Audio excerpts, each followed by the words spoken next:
Hello friends, welcome to my YouTube channel. In this video I will show you how to use VLOOKUP function and then how to use XLOOKUP function and then what is difference between VLOOKUP and XLOOKUP. Okay, so first we will know how to use VLOOKUP function. So here you will see this is the table. Okay, employee name, location, date of joining, and this is total sales. Okay, so here to use VLOOKUP we are going to use this table.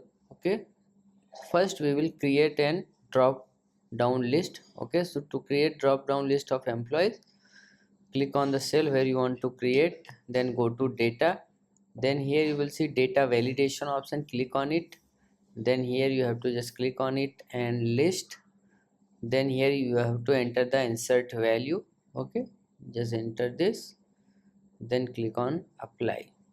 Okay, now here you will see drop down list has been created.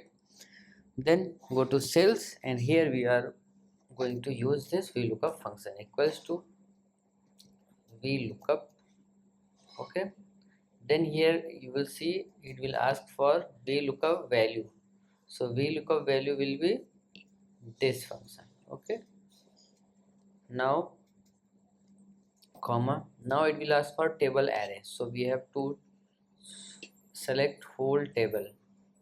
Okay, comma, now it will ask for call index number, means which index you want to appear here in this cell. So we want to appear this one, so we have to enter the number of that column. Okay, 1 2 3 4, so we have to enter 4 number. Okay, then comma, it will ask for approximate match or exact match, so we want exact match, then enter. So now if we change anything, like I want to change this, so you will see sales will be changed. So this is the sales of Karun Nair. Okay, so here you will see we will match, you will see this is exactly, this is the sale. Okay, now we will learn how to use this XLOOKUP. Now first we will create an drop down list, go to data, data validation, choose list, source, we are going to choose this employee name. Okay, now click on apply.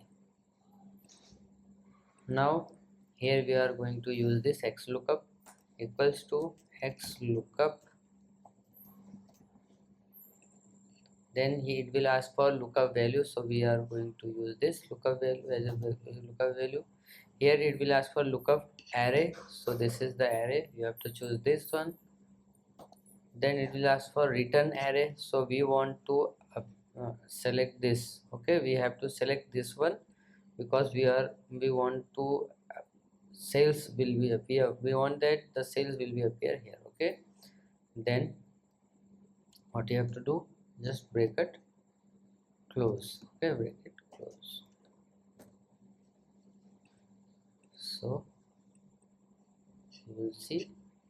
Now I will show you what is the difference between VLOOKUP and XLOOKUP. Okay, so if I add any table here or any column here, okay, so I'm going to add a column here, so you will see that here this changes, sales changes, but in XLOOKUP there will be no change. Okay, so why it happened, because we here in VLOOKUP you will see it will ask for column number, but in XLOOKUP you will see it will ask for this range. Okay, only the range, so so that's why it VLOOKUP is changed and XLOOKUP is not changed.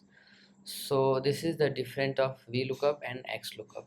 So if you like this video, please like my video and also subscribe my channel for more videos like this. Thanks for watching.